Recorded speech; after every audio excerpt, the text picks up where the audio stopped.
Mimi kwa majina naitwa Philbert Mashaka, ni mkazi wa Ilemela mkoa wa Mwanza, lakini pia ni mzawa wa Ukerewe.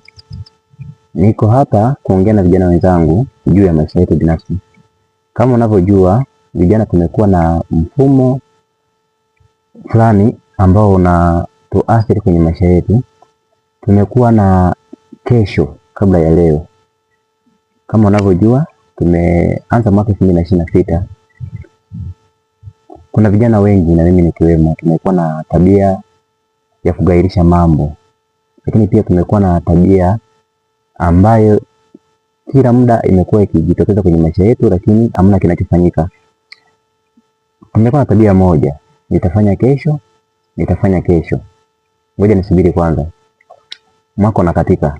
Lakini pia tumekuwa na tabia moja, mwaka unapoanza tumekuwa na namna au tumekuwa na kauli fulani ambazo tumekuwa tukiziongea kwamba huu mwaka ni wa kwangu, nitakufa nao, lakini mwaka unaisha hatujafanya kitu chochote kile. Hivyo niko hapa leo kuongea na vijana wenzangu ambao tuna tabia kama hiyo kwenye huu mwaka 2026.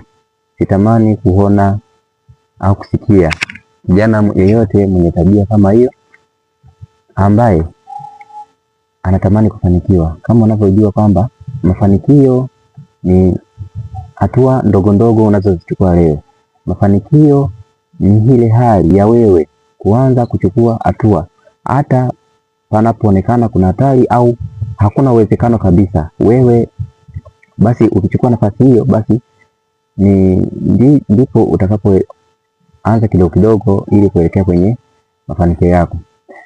Kama unavyojua na kama nilivyokwisha kuambia kwamba sasa hivi tuna mwaka 2026 na tayari vijana tumeshapanga malengo na mikakati ya namna gani tutaweza kufikia mafanikio yetu.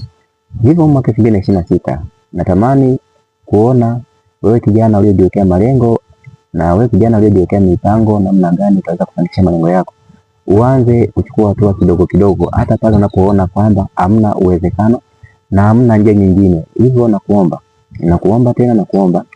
uweze kuchukua hatua ndogo ndogo ili uweze kufikia malengo yako. Hivyo leo chukua muda, jitathmini na utafakari wapi ulipotoka, wapi ulipo na ni wapi unapoelekea.